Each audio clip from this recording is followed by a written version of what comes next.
अस्सलाम वालेकुम नाज़रीन, आज हम आपके लिए फिर से सिंधी टोपी लाए हैं। नग वाली टोपी है, हीरे वाली टोपी है, कांच का हीरा लगा हुआ है और बहुत अच्छी टोपी है, हाथ की बनी हुई टोपी है। ये देखें, ये आपको हम दिखा रहे हैं, ये सारे डिज़ाइन हैं।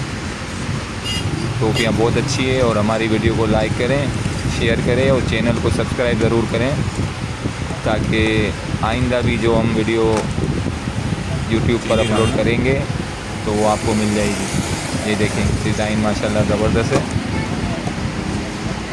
सारी टोपियाँ अच्छी है। सीधी दाल हीरे वाली टोपी है, ये फुल नगीला लगा हुआ है इसमें। ये देखो, ये भी फुल नगीने वाली है, इसमें भी फुल नगीना लगा हुआ है।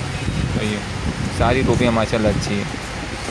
तो वीडियो को लाइक ज़रूर करना, चैनल को सब्सक्राइब ज़रूर करना और अपने दोस्तों के साथ शेयर करना। ये देखें, ये भी है,